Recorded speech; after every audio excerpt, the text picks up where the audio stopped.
Good day, colleagues. I'm Shariful. I'm just checking that you can see me and hear me well. Hi, Monica. Yes, I can hear you well, and I can see you well as well. Okay, thank you so much. Thanks. See you later.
Good day, good evening, good morning to everyone. It's 1 o'clock. I think we will start our event.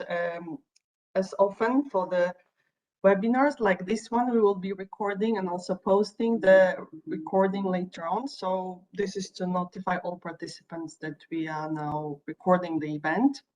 But let me start by introducing myself. My name is Monika Stankiewicz. I'm Executive Secretary of the Minamata Convention.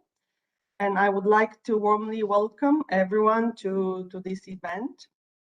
This is information session dedicated to the proposals to amend Annex A of the Minamata Convention on mercury added products and Annex B of the Convention on manufacturing processes in which mercury or mercury compounds are used. This session is organized as part of Season 2 of the Minamata Online, the series of virtual events organized by the Secretariat together with partners dedicated to all involved or wishing to be involved in the implementation of the Convention. With Season 2, we offer, among others, a number of events to help parties and stakeholders to prepare for the upcoming 4th meeting of the Conference of the Parties. As many of you know, Prop 4 will be held in 2 parts. The first online segment will be held on 1st to 5th November this year, and the resumed meeting is planned for March next year in Bali, Indonesia. According to the Minamata Convention text, amendments to the Convention, including its annexes, may be proposed by any party. During this year, the Secretariat has received 3 proposals to amend Annexes A and B of the Convention from the European Union, from the Africa region, and from Canada and Switzerland. And I would like to thank all the governments that have been involved in preparing and submitting the proposals for your initiative and commitment. And today we have an opportunity to hear from the sponsors or co-sponsors about their proposals. So thus maybe it's a good now timing for me to welcome our panelists for today. We have Ms. Annetta Williams from the Directorate General for Environment from the European Commission. We have Ms. Liliane Radriano Menjanahare from the Ministry of Environment and Sustainable Development of Madagascar, and Ms. Jamie Neal from the Environment and Climate Change Canada, the Department of the Canadian Government. From the Secretariat side, my colleagues Eisako and Claudia will provide a short overview of how an amendment to Convention is done, what the Annexes A and B of the Convention are about, and also brief information about the recently finalized intersessional work of the expert group on the review of the Annexes.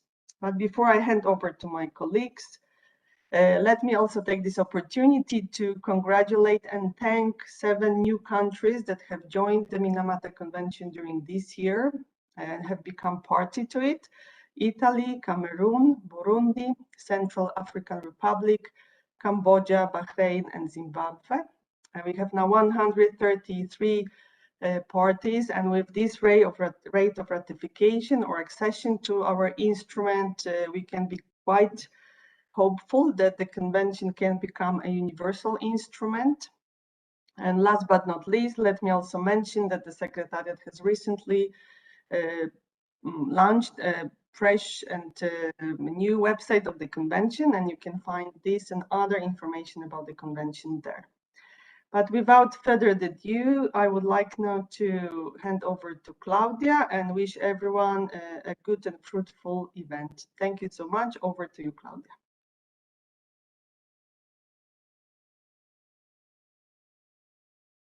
Thank you very much, Monika. If I may ask Shariful just to put up a slide of an overview of today's session. And just to recognize that we have 1 panelist outstanding, and we are just ensuring that Liliane can join us as well. But this is today's program. We will have in this opening, we will give you the information Monika just outlined, and thereafter the focus of this meeting really is on the 3 proposals. And thereafter will be a time, quite a sizable amount of time for discussion and questions for clarification or otherwise. So please keep those in mind as we listen to the three proposals. May I also just draw your attention to the fact that the session is recorded and will be made available later. So should you need to leave earlier than expected, you can refer back to the recording, or if you would like to make it available to colleagues as well, the recording will be posted on our website.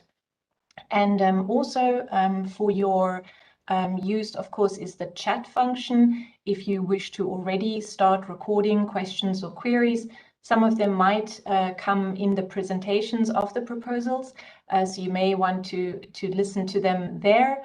But otherwise, please also feel completely free to raise questions or queries in the chat as well. And I and my colleagues will be monitoring that. And lastly, there is actually also a live stream of this event. So should anybody have any difficulty at all with this, we hope that as a second channel of communication will help as well. But with that, that's the housekeeping. I will take you through the program today. Let me just begin by going to the next slide. And I trust I can see the slide. I trust others can see it too, because I see a comment from one person that they cannot. But I can see the slide perfectly, so I hope I'm not the only one.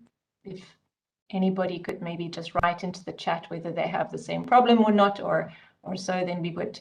Okay, at least, thank you.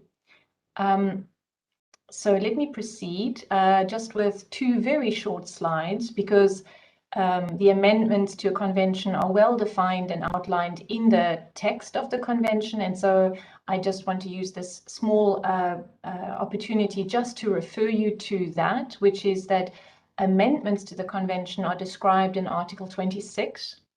And we've projected here the first two paragraphs of that article. There are more, of course, than two articles, two paragraphs. But most importantly is that an amendment can be proposed by a party, that an amendment that is being proposed would be discussed at a meeting of the Conference of the Parties, but at that meeting it would have to have been notified at least 6 months before. And so the Convention Secretariat is obliged to bring any amendment notifications to the attention of parties and also the depository well in advance of the beginning of the meeting, as of course to consider any amendments is an important task and needs time and preparation. And so we are very happy to say that the proposals reached the Secretariat well in time to be able to make the 6 months deadline, and even a couple of days to spare, and all of these proposals were communicated on the 30th of April.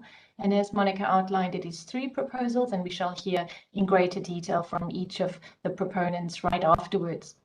I also just want to draw attention to the fact that there is an Article 27, which specifically speaks about adoption and amendments of annexes as well. So just to draw your attention to that. And with the bracket, or with the overview of what the convention provides, I would like to, on the next slide, simply make a link to another part of the convention, namely Articles 4 and Articles 5 that underlie, of course, or that are behind which, of course, Annexes A and B are, namely the Article 4 mercury added products and the Article 5 manufacturing processes in which mercury or mercury compounds are used. And in these particular articles, again, we've just highlighted very specific paragraphs because the convention makes provision no later than 5 years after the entry into force to review these specific annexes. It is in Article 4, it would be the paragraph 7, and in Article 5, it's the paragraph 10. So there is provision being made for a review of the annexes, and that such a process can be put in place. And here I will hand over to my colleague Esaku, who, at least all of those that have been following the review of Annexes A and B very closely, know very well the enormous work that has gone into that review. But just to make the link here between, on the one hand, the Articles 26, 27, and on the other hand, the Articles 4 and 5, and their specific provisions for review, and also what information would need to be submitted for such review. With that, Esako, may I hand over to you? Thank you.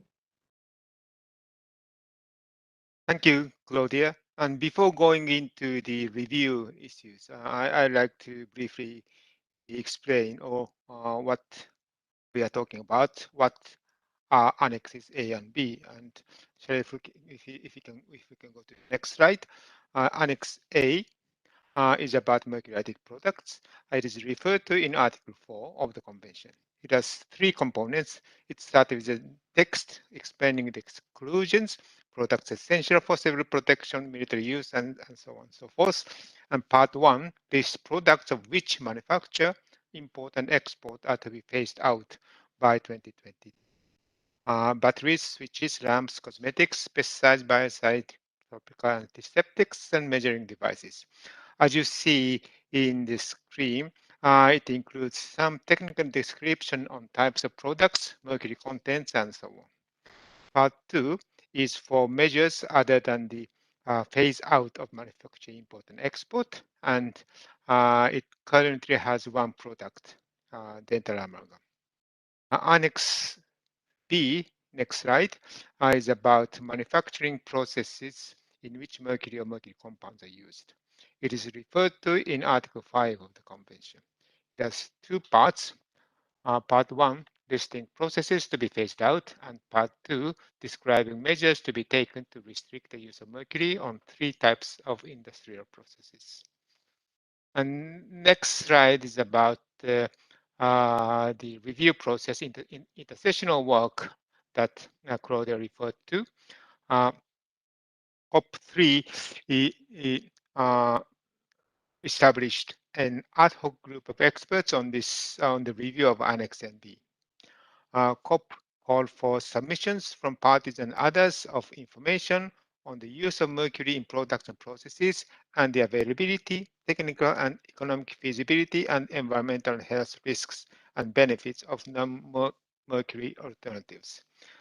The ad hoc group, co-chaired by Mr. Darren Byrne of Ireland and Ms. Gwenetta Fordis of Guyana, was requested to enhance and organize the submitted information.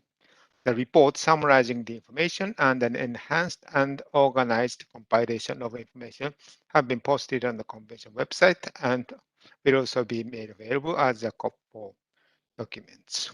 With this, I hand this back to Claudia.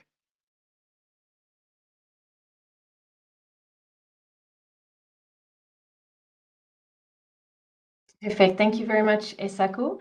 And with that very brief background, because there are very many knowledgeable persons online today that have followed this process closely, that have followed the entire convention process closely, I would like to, in fact, immediately turn over to the first proponent and invite Ms. Aneta Willems from the European Union to kindly present the proposal. So, Shariful,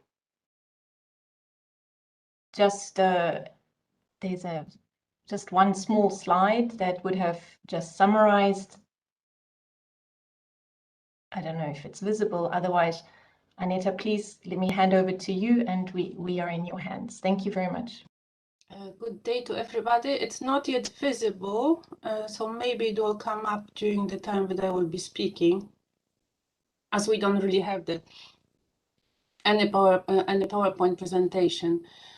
First of all, welcome to everybody. A good day or evening to everybody, and many thanks to the Executive Secretary and the colleagues from the Secretariat of the Convention for organizing this online information session on the amendment of the proposals to the Annexes A and B to the Minamata Convention regarding mercury-added products and processes that still use the mercury.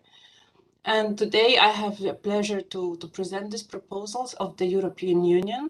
My name is Aneta Willems, and I'm heading the unit in Directorate General of for the Environment of the European Commission. So this is the executive arm of the European Union.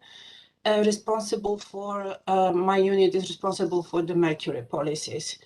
And with me, there are also experts that participated in the expert groups works, Jenny Green, Darren Byrne, and Sven Hagemann. And they also will be available to answer your questions, if any.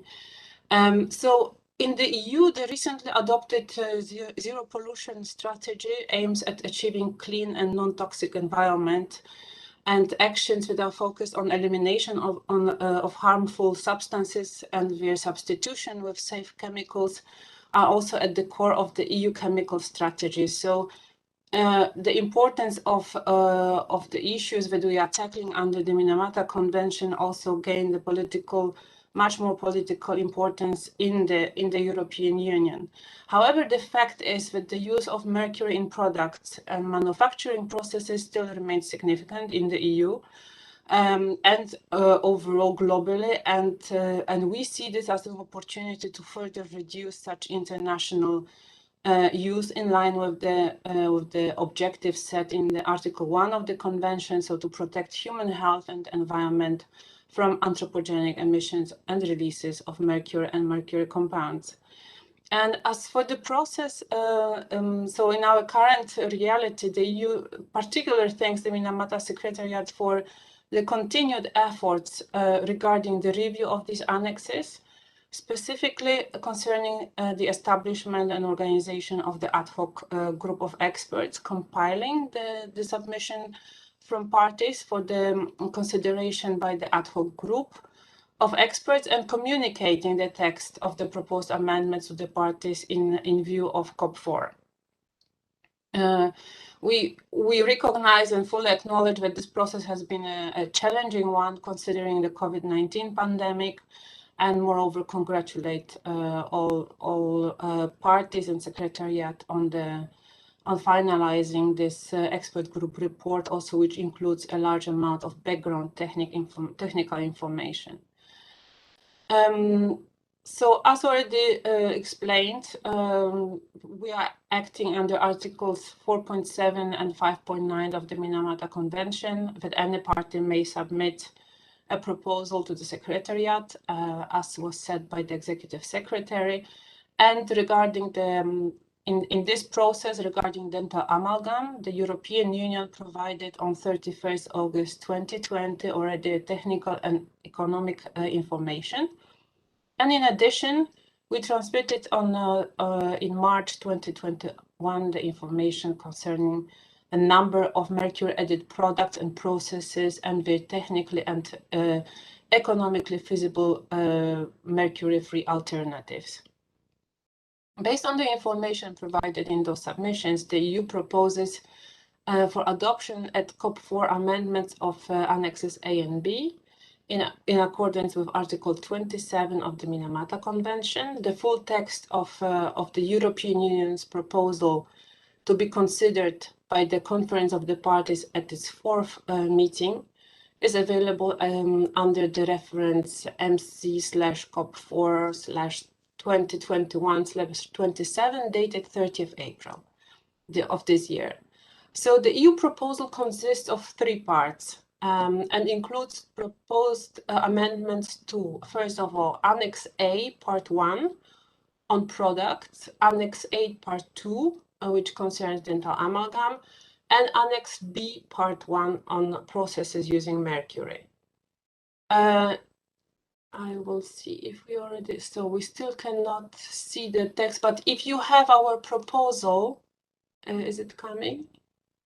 If you have our proposal in front of you, as I stated, you will see that the summary of the tables there and proposed amendments in Part 1 concerning the mercury-added products. That includes button zinc silver oxide batteries and button zinc air batteries.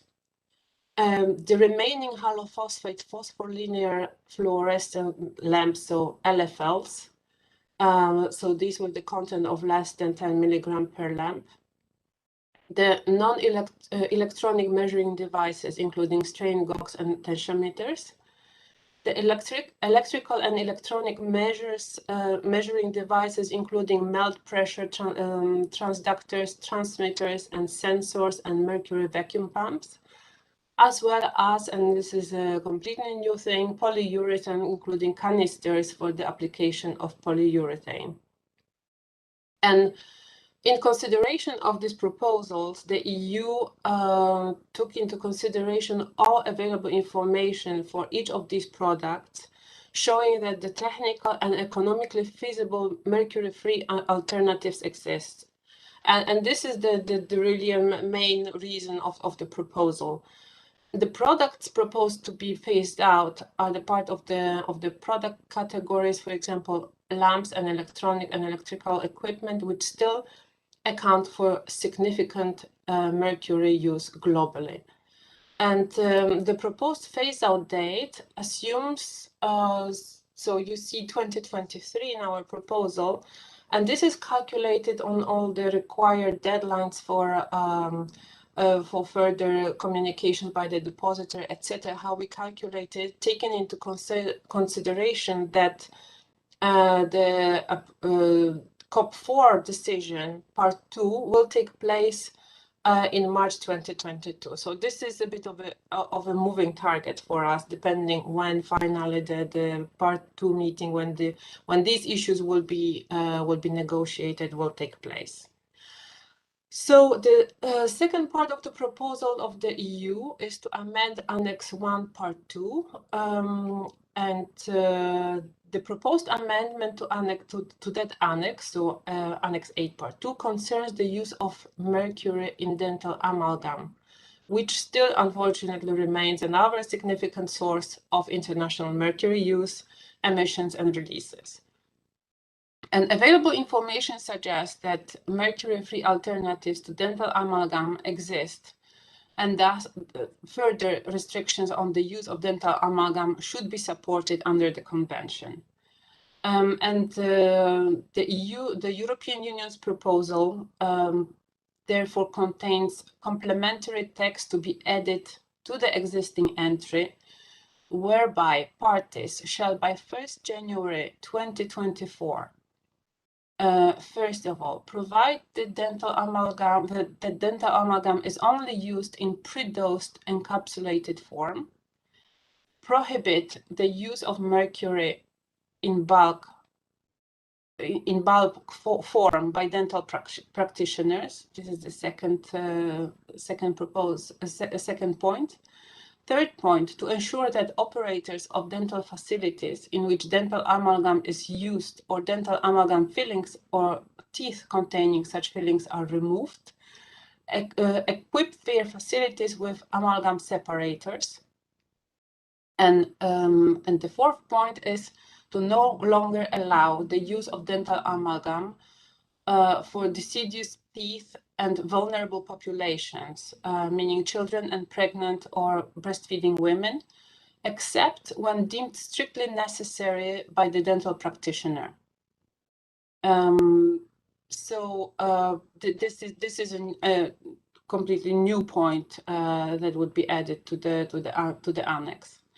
And the proposal for the EU to amend Annex B Part 1 on the process subject to Article 5, Paragraph 2, is the currently Annex B Part 2 requires parties to take measures to phase down the use of mercury in the production of polyurethane, with the aim of a complete phase out within 10 years of entry into force of the convention, meaning 2027.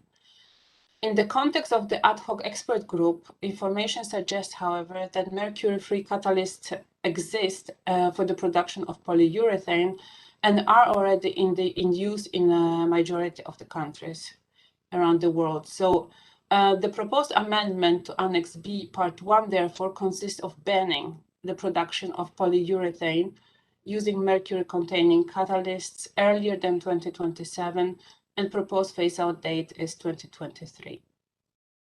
Thank you very much for listening. And in addition, also, I would like to add that the EU is looking forward to continued dialogue and cooperation with all parties in the run-up to COP4 and, of course, at the COP4 itself. Thank you.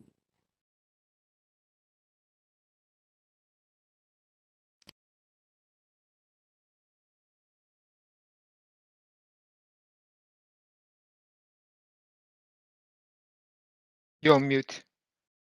I am mute. I did it. My apologies. I was thanking Anita for the presentation and would like to invite all to collect their comments or questions for afterwards once all of the presentations have been completed. We would be turning now to Africa, to Liliane Randriano Menyana Hari, but she is just having some difficulty getting online. May I therefore skip ahead to Jamie Knill, if that would be okay, Jamie, to invite you to present the proposal as put forward by Canada and Switzerland. If that is okay with you, thank you very much. And over to you, please. Thanks, Claudia. So I believe I have some slides to share here. So I'll just, while we're waiting for those, I'll say good morning, afternoon, and good evening to everybody. Thanks so much for hosting this event for the Secretariat. And as Claudia mentioned, I'm Jamie Knill. I work for the Ministry of Environment with the Government of Canada. And so today I'll present an overview of our proposal to amend Annex A, which we put forward jointly with Switzerland. So next slide, please. And before we kind of dig into the products that we've proposed, just wanted to give kind of a rationale for why we chose these products and what our thinking was in formulating this proposal. So we have proposed 4 products to add to Part 1 of Annex A. We do believe that these products are not widely used and have readily available alternatives. We also think that the chapeau above Part 1 of Annex A provides some flexibility to allow for any essential uses that might still remain. So our proposal is really largely rooted in Canada's experience with mercury added products. We have in Canada prohibited the manufacture and import of mercury added products through our products containing mercury regulations. These came into force in 2015. However, there are some limited exemptions in our domestic regulations for import and manufacture of products that have no available mercury-free alternatives.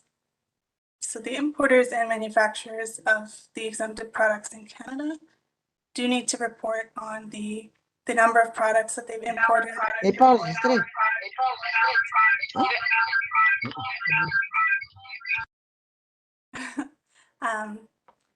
The number of products that they have imported or manufactured. And the reports are due every 3 years. So we have a report from. Yeah. Je suis dans le Liliane, I'm so happy to see you. Thank you very much. I'm glad you are here. Liliana, can you wait for one moment because Jamie is just presenting the one on Canada, so you can just take a moment and we will return to Africa right after that. Hello everybody. Excuse me.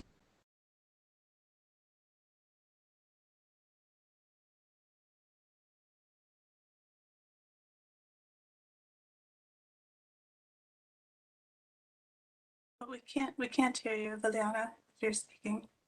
We can't hear Liliana. Let me ask my colleagues to be in touch with Liliana. And my apologies, Jamie, but if you could continue, we will ensure we get Liliana online in a minute. Thank you. Yes, well, this is certainly a new challenge that we've all had to deal with COVID happening. So where did I leave off? Okay, so the products that were proposed to add to Annex A in Canada, they're either already prohibited or are no longer manufactured or imported, according to the reports that we received from 2016 and 2019. We also considered the work of the intersessional group. So as Asaku said, there were a number of information sessions and as well compilations and a final report that was produced by this intersessional expert group on products and processes. We found these particularly helpful, especially the information that was made available on the uses, current uses and availability of mercury-free alternatives. And although we don't believe that the products we propose are widely used, I'll note again the chapeau above part 1 of Annex A that has exclusions for essential uses. So these would be products used for civil protection and military uses, products for research, calibration of instrumentation, and for use as reference standard, as well as for where no feasible mercury-free alternative for replacement is available for switches, relays, CCFLs, and EEFLs for electronic displays and measuring devices. On the issue of timing, we recalled that this list of products was last discussed in 2013 during the treaty negotiations, and that we're now in 2021. Things have changed. We've had technological advances. As well, we also noted that the convention mandates a review of the annexes no later than 5 years after entry into force. So we do feel that this is a good time to begin these discussions on considering adding additional products. So next slide, please. Perfect, thanks. So here we have the list of the 4 products we've proposed. There's counterbalancing devices, including tire balancers and wheel weights, photographic film and paper, propellant for satellites and spacecraft, as well as very high accuracy capacitance and loss measurement bridges and high frequency radio frequency switches and relays in monitoring and control instruments with a maximum mercury content of 20 milligrams per bridge, switch, or relay. So for each of these, we proposed a phased out date of 2025, and this date was chosen to allow parties sufficient time to implement any necessary control measures. With that, I will move to the next slide, please. Great. So briefly just touch on each product we proposed a little bit more in detail. So beginning with counterbalancing devices, including tire balancers and wheel weights, these are used to eliminate uneven tire wear. So this makes cars, trucks, vehicles a bit more efficient in terms of fuel economy. However, they do contain a fairly large amount of mercury. And these products have already been prohibited in Canada, and many other parties have also prohibited their use. Okay, next slide, please. So here we have just some images of the alternatives. They are available for use. So we have similar products like the bolt-on types that we see. There's other compounds that can be added to tires, and we also have adhesive weight or clip-on weights. And these are available. They're comparatively priced, and they perform similarly or better. And they're all less toxic than the mercury. Okay, next slide, please. So our second product that we'd like to list is the photographic film and paper. In the past, we've had trace amounts of mercury being added to these types of products just to help with the image processing process. Next slide.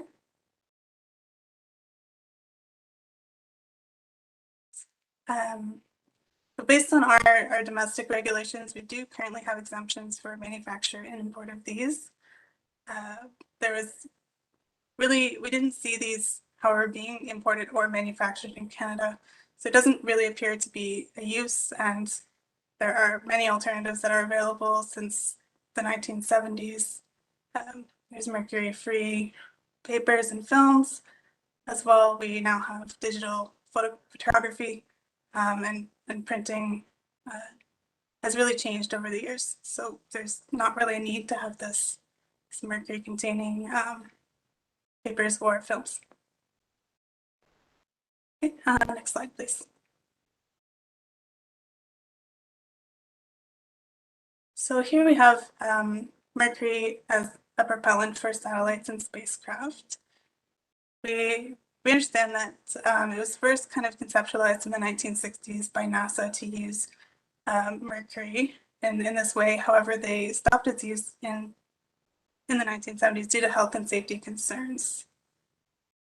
We've also noted that in recent years, there's been a lot of global interest in launching more satellites for communication purposes, for research, for surveillance, as well as space tourism. You just have to look at, SpaceX or Virgin Galactic or Amazon to understand that the number of things that we're launching into space is increasing significantly. So with this idea, we became aware that there was a proposal from a company to begin using mercury again as a propellant for satellite launches. And with this research, we found that some scientists had done some excellent modeling to figure out, okay, if this were used, where would the mercury kind of fall out? How much mercury would there be? So that's what that kind of globe on the bottom of the slide shows. And you can see that the red areas are where there would be more mercury deposition as a result of the satellite launches, and a large portion of that is over Canada. So that's why we have kind of a concern if this is the direction that things are going to be going. Okay, next slide. So for many years, we've used non-mercury alternatives, and this has included xenon, krypton, argon, neon helium, hydrogen iodine, and many others. Or we will note that with the increasing cost of xenon, mercury is becoming more attractive as an option to use as a propellant. So it's important from our perspective that this really isn't even considered as an option moving forward. It just doesn't seem like a very good idea to us. Okay, next slide, please. And so our last products that we propose to add is these very high accuracy capacitance and loss measurement bridges and high frequency radio switches and relays and monitoring and control instruments with a maximum mercury content of 20 milligrams per bridge, switch, or relay. As you know, Annex A to the convention already requires parties to phase out these products, but does exempt these kind of specialized switches and relays. So our proposal would be to remove this remaining exemption so that switches and relays would be completely prohibited under the convention. So next slide, please. We'll note that these really specialized high frequency radio switches and relays are allowed under our domestic products containing mercury regulations, but we haven't seen them being used or imported or manufactured in Canada. And in discussions with our regulatory colleagues, they found that this kind of wording was just introduced when the regulations were drafted in the early 2010s to align with the laws of other jurisdictions at the time. Again, we really don't see this exemption being used in Canada. In cases where there may be a legitimate and highly specialized need for these switches and relays, we think that this would kind of fall under the chapeau above Part 1 of Annex A, specifically paragraph C. So that's, I guess, where I will leave it today. Thanks very much for listening, and we look forward to discussing this further with anybody who's interested. Thank you so very much, Jamie. Given the number of people that we have online and also others that are trying to follow or are following on the live stream, I can assure you that there's much interest in the work of the reviews and also in these proposals. So I'm sure there'll be many questions coming, and thank you very much for your very clear presentation in this regard. Let us try to turn to Liliane now. Liliane, I would recommend that perhaps not to use the video, but only the audio, and we shall project the slides. So if I may hand over to you, please, for the third proposal, the proposal from Africa. Over to you, Liliane.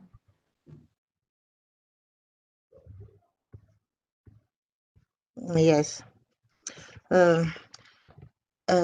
Good morning, good evening, and good afternoon, everyone. Thank you, Claudia, to giving me the floor.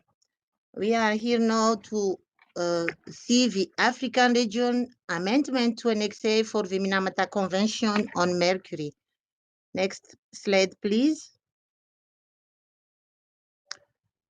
In Africa, 73 countries are party in the Minamata Convention, and for the proposal from Africa, 2 parts of proposal are proposed. First one concerning the lightning. For Annex A Part 1, 3 entries are proposed, and from the Annex A Part 2, alternative text is proposed for the dental amalgam. Next slide, please. Concerning the amendment proposal to Annex A Part 1 concerning the lightning, next please. We have 3 categories of fluorescent lamps in Annex A to the Minamata Convention. The first one is the compact fluorescent lamps as a CFLEI integrated ballast. The second one, the linear fluorescent lamps, and the third one is the cold cathode and external electrode fluorescent lamps as CCFL and EEFL. Next, please. Next slide, please. Thank you. For the African amendment proposes to phase out fluorescent lamps, then the integrally ballasted CFLA by the end of 2024, the linear fluorescent lamp 2025, and the CCFL and EEFL by the end of 2024. Why is this date? Because we should have time to implement the use of these products, and to put also the policy for these. So we need 2 or 3 years to implement the to phase out these products. Next slide, please. Next.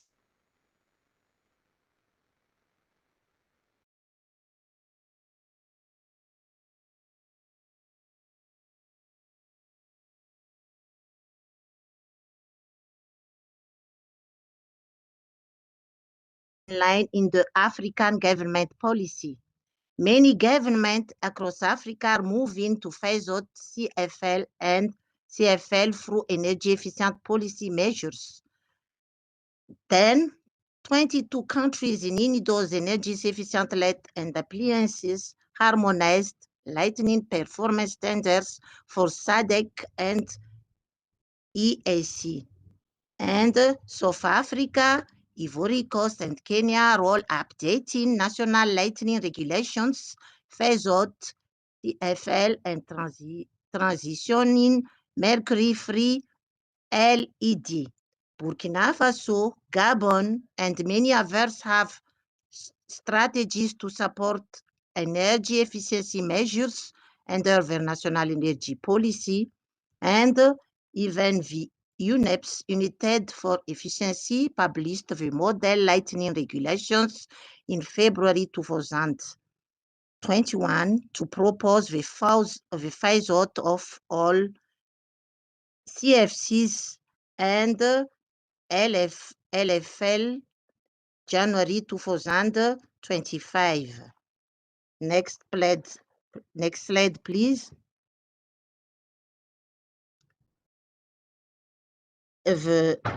Why African region would like to phase out these why the reason to phase out these products? Because African are import all fluorescent lightning. Fluorescent lightning are not domestic manufacturing in Africa. Africa have to deal with toxic mercury fluorescent lamps at the end of life. A hazard waste in Africa, there is a hazard waste problem. Africa is moving forward LED lightning because it's highly cost effective, payback period of 5 to 11 months, and the LED lamp, LED lamp assembly, LED lamp are assembly and manufacturing already in Africa. New business, it creates new businesses investing in products line for LED lamps. For example, in Zambia, in Rwanda, in Mozambique, in South Africa, and so more countries in Africa. Next slide, please. Here, the LED lamps improves livelihoods in rural areas. Today, we know that all portable solar lanterns are based on LED lightning technology, and high efficiency and durability of LED technology allows for better quality light that lasts longer and is less expensive nowadays. Then, advanced in LED technology makes energy more affordable, and LED lamps are highly cost effective for on-grid households nowadays. Next slide, please. Next slide, please.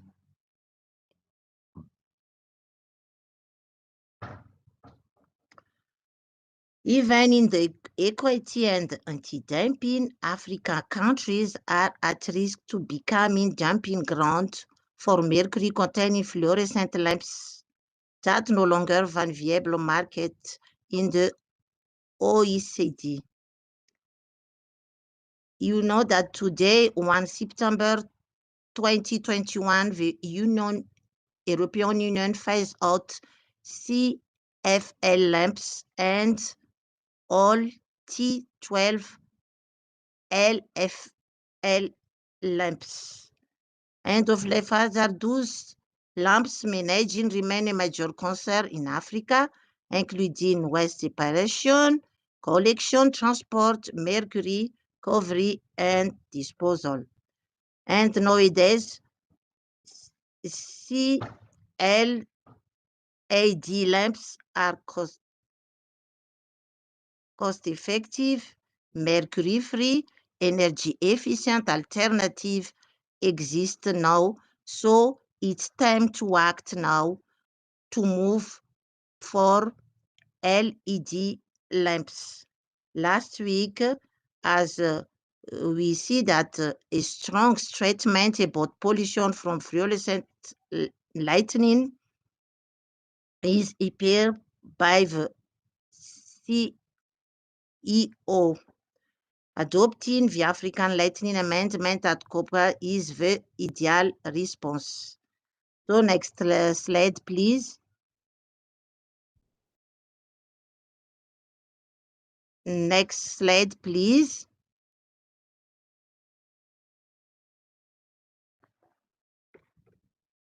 What are the global benefits of the African Amendment? The Clean Lightning Coalition calculated the benefits of the African Lightning Amendment at COP4. First of all, the African amendment for the lightning eliminates 232 tons of mercury pollution from the environment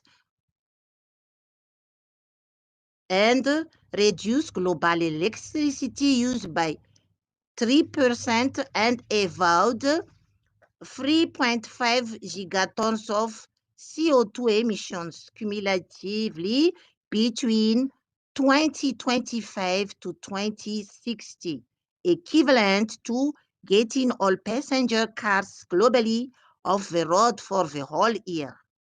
Next slide, please.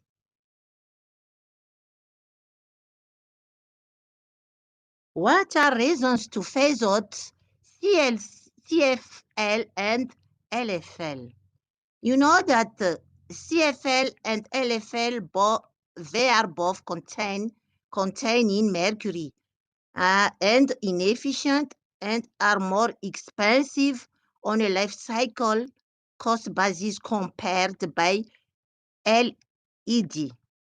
Mercury-free LED retrofit are available with the full categories nowadays, and LED retrofits are highly cost effective nowadays for general service LED. They are often less expensive than CFLs, LED tubes, and many African countries are phasing out fluorescent technology based on energy saving and cost.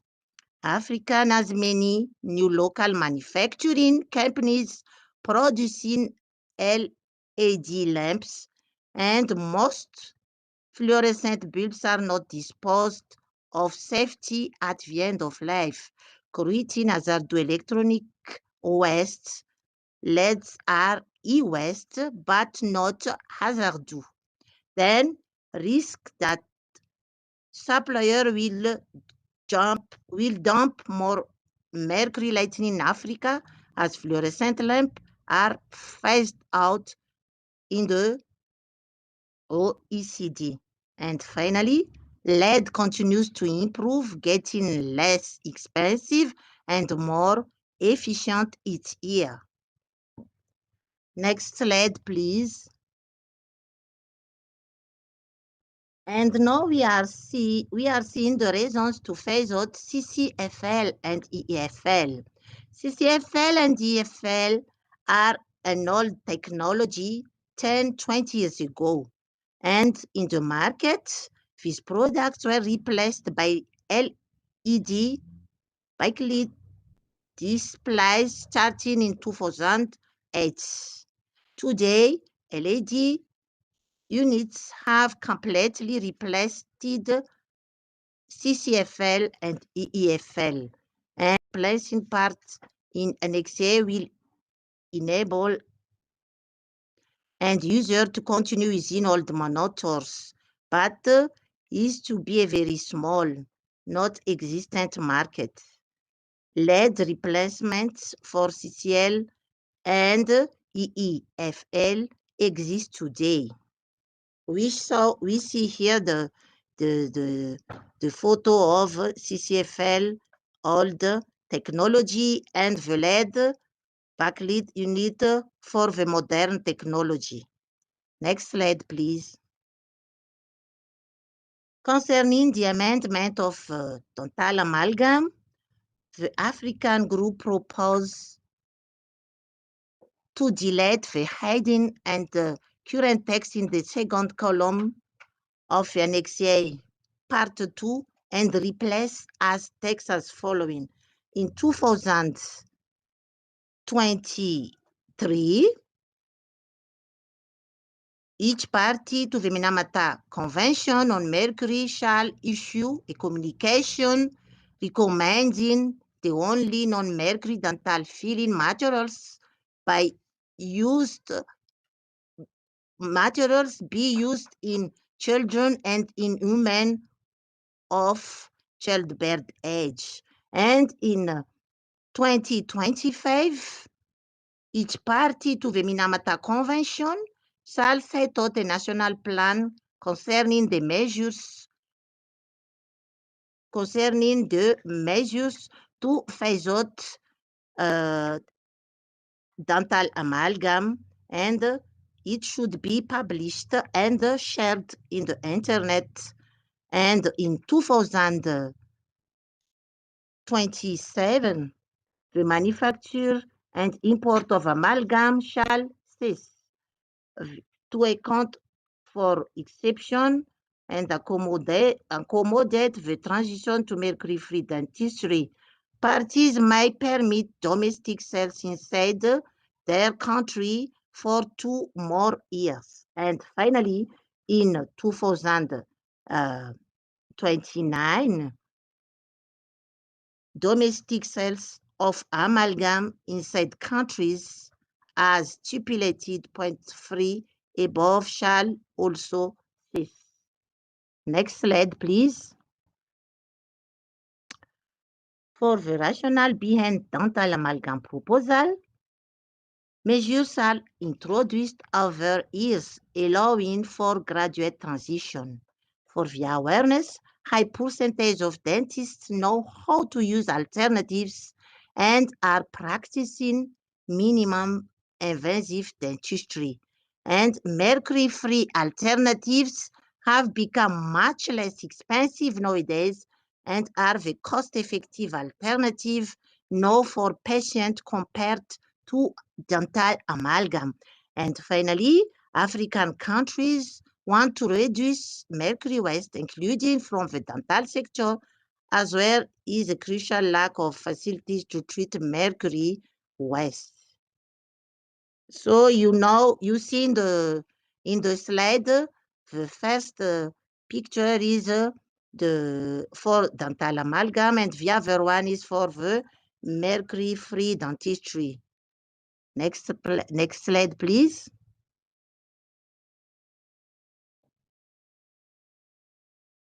So nowadays, back to dental amalgam at COP4. There is a change in many Africa countries where people are going to the dentists and treat early dental caries and avoid the need for filling completely. And for the alternatives, significant awareness has been raised on the availability of mercury-free alternatives like glass ionomer cement, which has bacteriostatic power through fluoride released to prevent dental caries. So we know that we have many advantages to use alternatives of dental amalgam instead of using dental amalgam. Next slide, please. So this slide is just showing us the information on products, summary of Annex A and B review. So we see here that lamps, we have more information on using lamps. The mercury-free alternatives are available for lamps, and there is feasibility of alternatives that the environmental and health risk of alternatives also it's risk for the using the fluorescent lamp that using the LED lamps is better than using the other one. Next slide, please.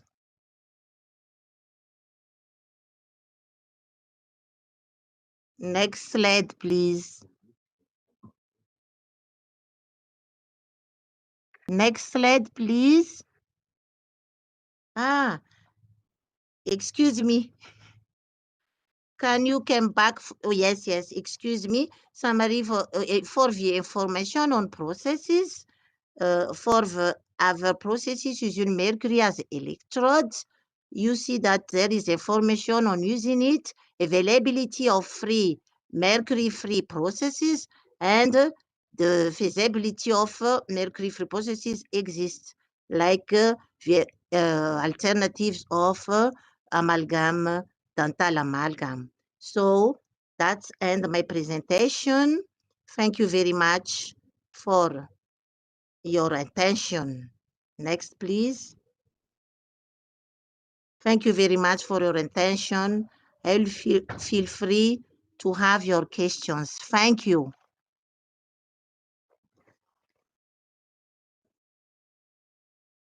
Thank you very much, Liliana. We could hear you very well, so thank you also for that. And I just want to thank all the presenters.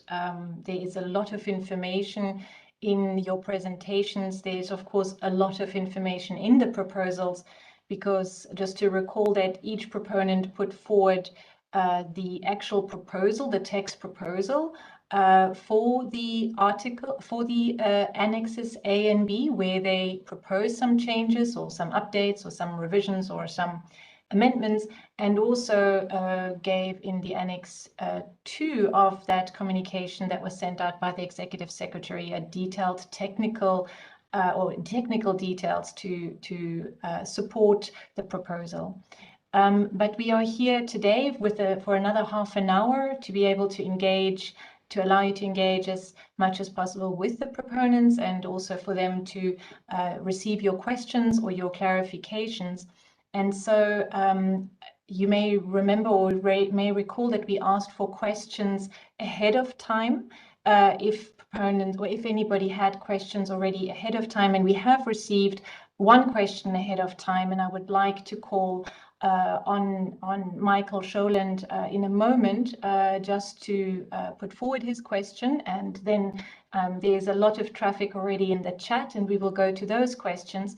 I would like to propose that we concentrate the questions on the items that the proponents are presenting, so that we will take the questions first that directly relate to any of the proposals, so that you can hear their responses.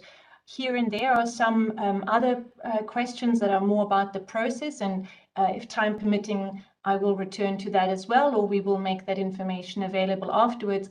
There are also, of course, a couple of questions that might not directly link to this work or these proposals, but if we do not have time to get to that, because we would like to ensure that the proposals get as much time as possible here, we shall revert back to you afterwards on any other questions. So if that is agreeable with you, and before I turn to the actual question, I do want to just invite Roger Barrault, who also just to complete the Africa proposal presentation. Roger, you would like to say something also on behalf of the Africa region, so please feel free to do so now. And after that, we will turn to the questions. Roger, over to you.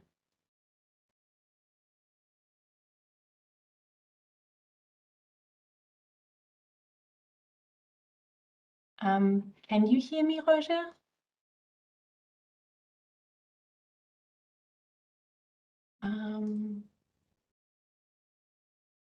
You look muted. Can we unmute you?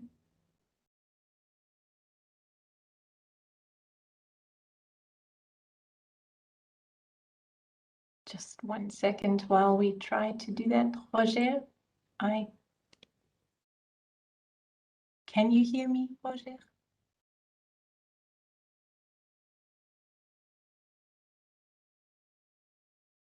Roger, if you are speaking, I cannot hear you.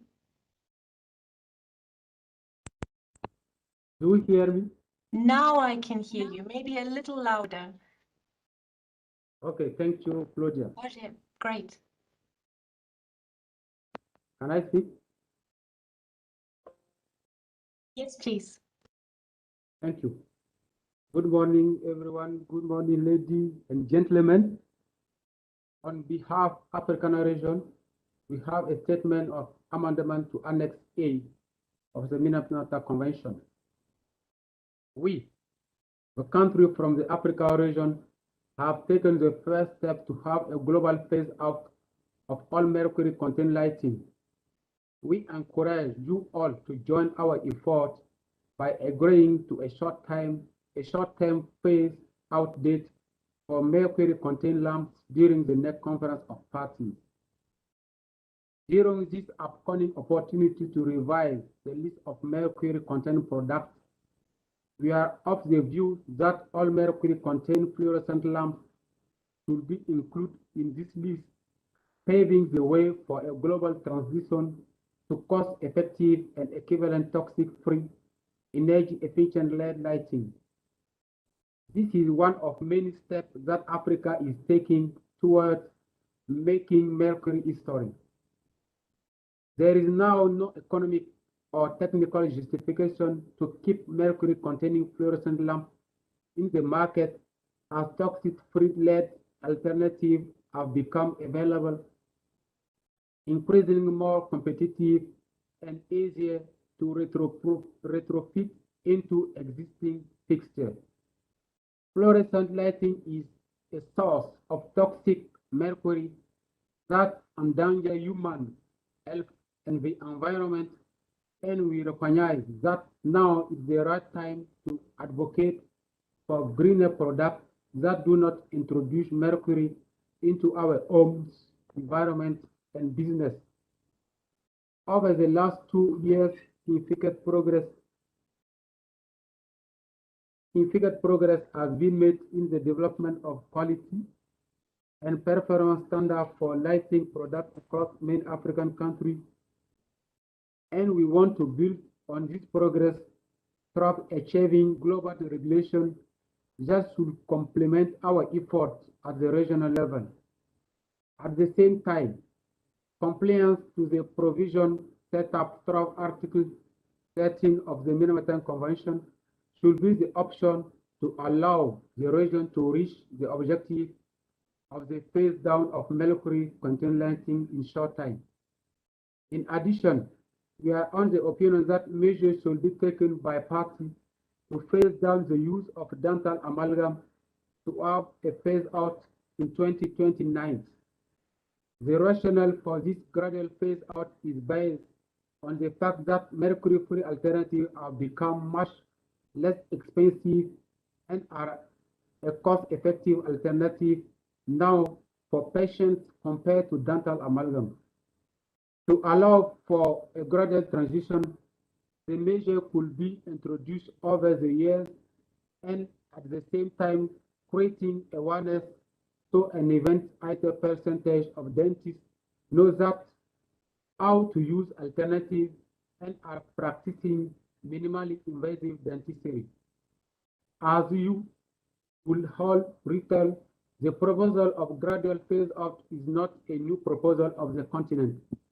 We introduced our intention during the last COP and wish to bring it to conclusion at the upcoming COP. The proposal for the African continent aligns with many country regulations and policies across all the regions of the globe, and it should no longer suffer from discussion at the coming COP to merit a favorable decision. Our priorities in the African region are, among others, to protect the health, economic, and environmental interests of the people of Africa and across the globe. By transitioning to toxic-free energy-efficient lighting and a phase-out of dental amalgam, the region will enjoy improvement in energy security and economic development, as well as the will of country to reduce mercury waste coming from these sectors, and there is a crucial lack of facilities to treat mercury waste in environmental safe manner.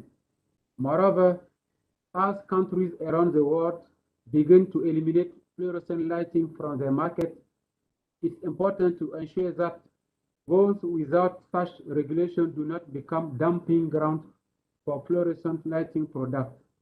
In addition, no toxic alternatives such as light-emitting diode lighting represent an opportunity for business on the African continent, and we urge the private sector to play a transparent role in the production and trade of this product, namely dental amalgam and lamps.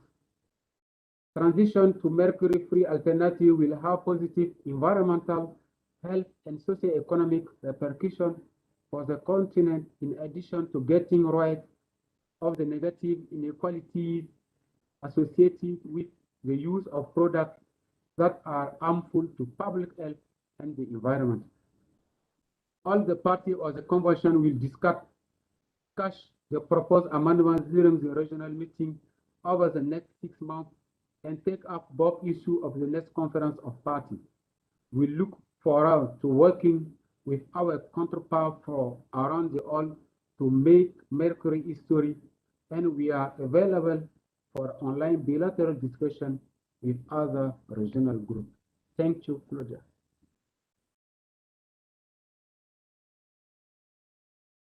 Thank you very much, Roger. That was clear. Thank you very much.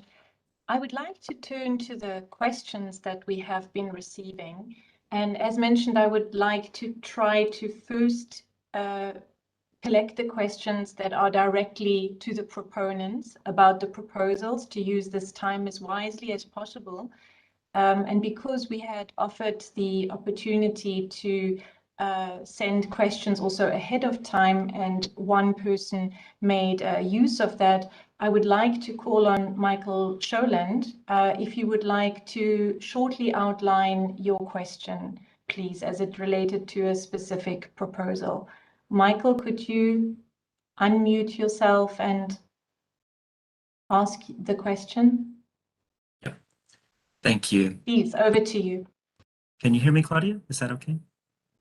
Great. Well, thanks everyone. Thanks for letting me ask this question. It's Mike Scholand here from the Clean Lighting Coalition. And I have a question for Ms. Williams from the European Commission. As you know, today the European Commission's eco-design regulation for lighting takes effect, comes into force, and it's phasing out CFLI and T12 linear fluorescent lamps, as Lillian told us. And in addition to that, 3 months ago, the European Commission proposed to phase out all general purpose fluorescent lighting over the next 2 years under the RoHS directive, the Restriction of Hazardous Substances. So taking together, eco-design and RoHS are going to bring significant public health, economic, and environmental benefits to EU citizens. However, what we heard today, the EU's lighting proposal to Minamata only proposes to remove halophosphate fluorescent lamps. Halophosphate is a lamp type that was phased out of Europe 10 years ago under the Eco-Design Measure 245/2009. It's a very old technology. And I wondered, why isn't Europe proposing something more ambitious on fluorescent lighting? Is it perhaps that European companies want to keep exporting these old light bulbs to other parts of the world?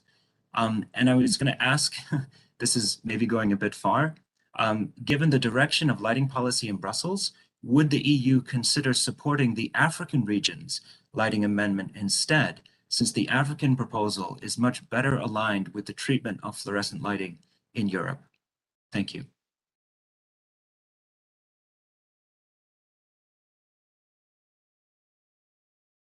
That's on me. So Claudia, if it's okay, I will go straight to answering. Thank you very much for your question. However, I cannot agree with the tone of any conspiracy theories or anything of EU wanting to do something this way in order to use other countries for their profits, as I consider this unfair, and we are also not in the negotiating mode here. We are here to explain why we are proposing what we are proposing. And you have to understand that the European Union, as the Rio, with 27 member states and the extensive bulk of legislation, has quite complicated legal system. The important point of our proposal is that the timing and the procedures, both of the convention of when we were supposed to supply the convention with our proposal, and also the advancement of the negotiations and approval by all member states of the EU of certain amendments to the RoHS directive. So in this particular timing, in our proposal, we stated things that were decided in the EU. So our legislation was confirmed, and all member states that also are parties, most of them, to the Minamata Convention. We cannot go into paralegal legal regimes. So what we have proposed is not a limiting factor to what will be our negotiating position as the EU 27 member states and the European Commission at the COP self. So please don't take it like that. What we have proposed is where we had absolute certainty that the whole bloc can stand behind it and have no problems with it. In the same time, ROC's exemptions are the moving target.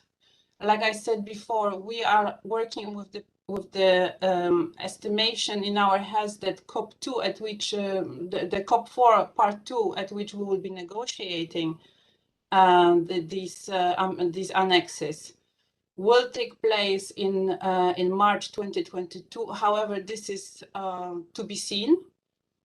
And up till then, we are obviously observing all the development in the policies on hazardous chemicals, hazardous substances that are influencing the extent to which we are moving at the EU, and what we can approve, all of us. So this is the only thing that you know, if that means for you that we are not ambitious enough, maybe it is like this, you know, at the proposal that was stated in March, April 2021. However, the year later, our negotiating position may be very different. But today we are not here convincing each other. This is not the purpose of this meeting. We are proposing here where we have scientific data, where we know that that the assessment of the environmental and socioeconomic elements is such that allows safe and responsible removal of certain products and processes from the list allowed in the world. I hope that answers your question. Thank you. Thank you very much, Anita, for that. And it is indeed that something like a convention is an iterative process, and one has to go into certain steps of presenting the information. And so I would like to just absolutely recall that this is the first information session on the proposals, and it is a good opportunity to understand what the proponents are putting forward and their rationale behind it, their reasoning and their hopes. As it is our understanding that all proponents are wishing to make the work of the convention stronger and in all levels and in all regions. Anita, if I may perhaps just direct one more question to you before I turn to some questions that have come to the Africa proposal. But Anita, you may have seen, you and your colleagues, there has been some dialogue on the side in the chat on polyurethane and exactly the rationale for how the EU has put forward the process and the product. Would it be possible perhaps while there has been a discussion on the side, which I'm sure you may have looked at, would it be possible for the EU perhaps just to speak to this particular item a little bit more with clarity to perhaps also answer some of the questions that I had seen? It was certainly the question that began with it was the one from Augustin Harte that he put out. Is polyurethane a mercury added product? If not, how does it fit into the Annex A Part 1? And as I mentioned, there was some other conversation going on, but Anita, if that would be possible? Yes, I'm also informed that there's another question in the chat concerning the tensiometers, and I will ask Sven Hagemann to answer that one. Also, the expert can continue, but when it comes to the polyurethane, and we now included it in products, and we also moved it to the phase out of the process. And for the information, the polyurethane in the formation of the polyurethane, mercury is used as a catalyst in the reaction between the polyol and the isocyanate component, where there are two canisters, and the mercury is the catalyst there. However, in the reaction, the mercury catalyst enables it stays in the product, so it remains present in the final polyurethane product. So that's why we decided to propose that not only the process, the industrial process should be banned, but also making it at home with the canisters bought basically at the do-it-yourself shops. That also exposes the human health and the environment to the presence of those residues of mercury that is used as a catalyst. I hope that answers the question. However, I will now ask Sven to step in and to take the other question as well. Thank you, Aneta, and hello, everybody. I'd like to start with the polyurethane. I think Aneta has well described what the problem is with polyurethane products. The key question was whether or not these polyurethane products are mercury-added products. And we've heard that, well, we could regard them as such because mercury is a necessary component and ingredient of polyurethane, because it is added during the process, and the final product necessarily contains mercury, because otherwise this polyurethane wouldn't be polyurethane, because it's the catalyst that produced it essentially. So it is well placed in the Annex 1, Annex A. And regarding the other question, that was the question whether or not tangiometers are already covered by the ban on manometers. Well, in principle, that is the case, but national authorities may look at this matter otherwise, because the tangiometers are not addressed explicitly in the Minamata Convention, and the manometers are only a part of these tangiometers. And it would be a good idea to explicitly include tangiometers, so that it is clear that tangiometers that contain mercury-added manometers are also covered by the convention, and so that this use of mercury-containing manometers within tangiometers will be phased out as well. Thank you.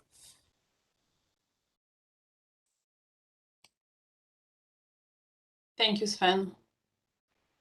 Thank you very much for that, and for watching the chat as well, and for already seeing, of course, the tensor question that was asked. I would like to also just note that there are a couple of questions on dental amalgam, but perhaps before we go there, could I maybe ask the question to Africa that was posed by Terrapon, where the question is about to make a clarification on the proposal.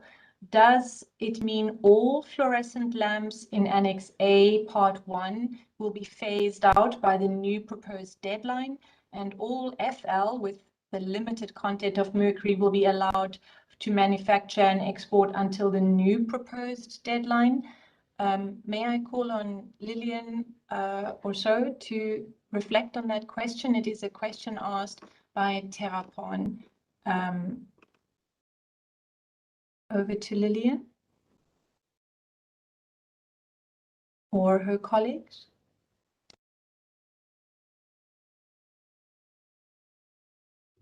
Yes, thank you very much for the question. For the deadline for the CFL and the CCFL, why the deadline is on 2024 because the alternatives of these mercury containing products are more existing, are already existing and easy to use nowadays. And why 2 years to phase out? Because country must establish a policy to implement these products. And for the LFL, it's more we need so much more time to phase out this because it needs more time for the implementation of these products. And may I give my floor for my friend to add more explanation to Rachel. Yes, thank you very much, Lilian. And thank you for the questions that have been asked. I wanted to just add something to the question that has been asked about the whether all fluorescent lamps in Annex A Part 1 will be phased out by the new proposed deadline, and all fluorescent lighting with the limited content of mercury will be allowed to manufacturing and export until the new proposed deadline. Yes, the answer is yes, and that's the reason why Africa is proposing to add 3 new entries, so that the existing ones stay in place and are effective until the new entries take effect. And because see, in future, and to avoid any potential confusion, a future COP can delete the 3 entries that are in there now, which set limits on mercury per lamp. That is after 2025. If that happens, then the new proposal that the African region is proposing then would be the one that would stay. I hope that clarifies the question that had been asked by about the fluorescent lamps. Thank you very much, Rachel.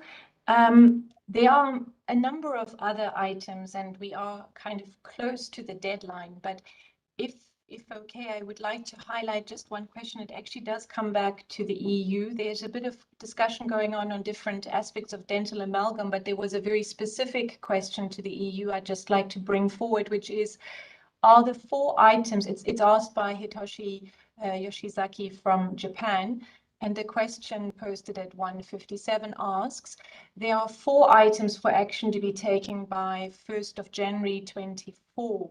Does this mean that all of the 4 actions should be taken, or that either or some of the 4 actions should be taken? Aneta, may I hand over to you? Yeah, the answer is very simple. All 4 actions to be taken, they are not mutually exclusive. It's all to be taken at on 1st January 2024. Thank you. Thank you very much. I see some other questions that are partly answered in the chat, and I'm mindful that we're really just a minute away. I also note that there do not appear to be any questions to Jamie. So while I would have liked to have called on Jamie as well, there are no questions, maybe not yet, to the Canadian-Swiss proposal. And perhaps we would close off this session today, having recorded all the questions. We as Secretariat will also go through them again. We will also share them, of course, with the proponents, if in every which way, to ensure that they may know that as well. And if I could maybe just really encourage any further questions that you may have, or any further items you would like to have some clarification on. This is a very important phase for the eventual decision on adopting any amendments to the convention, this sharing of information and clarification. So if there are any other questions that might come to you afterwards, feel free to forward them to the Secretariat and or directly to the contact persons of each of the proponents of each of the proposals as per the notification that was sent out. I'm sure they shall be happy to hear from you and to know which parts of the proposals are maybe not clear enough or are of interest for any other reason. I would just like to say there are also, or there was certainly at least one question that asks what happens once a proposal once an amendment is adopted, and we shall be happy to provide more information about that later as we go along in the process. So with that, just simply because we have taken our 90 minutes and they seem to have flown in no time, I would like to very much on behalf of the Secretariat thank the proponents for their availability today, for also their colleagues to be available here today, and for all of you to join us and to also contribute with your questions to make the convention and its processes richer and to share knowledge the way you have. And would like to simply invite you to carry on linking into Minamata Online in our upcoming events, and on the question of these proposals to be directly in contact with the contact persons and or the Secretariat as we walk the steps towards COP 4.1, the online segment in November, and then later the second segment as well. And just to reiterate that, as Monica Stankovic said at the beginning of our meeting, while we begin this process of the information exchange on the proposals now, the actual item of discussion of the amendments will only be opened as agenda items in the second segment. So there's quite a bit of time still for countries and others to prepare themselves, for parties to prepare themselves in their knowledge in this matter. With that, on behalf of all my colleagues in the Secretariat, many of whom you don't see, but that are behind the scenes to make this work, and also my thanks to Esaku always, and also on behalf of Monica, thank you very much for joining us today. We look forward to being in touch with you again, and take care and stay well. Bye-bye.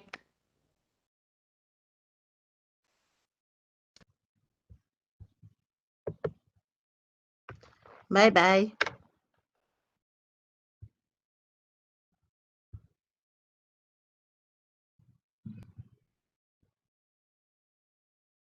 Okay, bye-bye.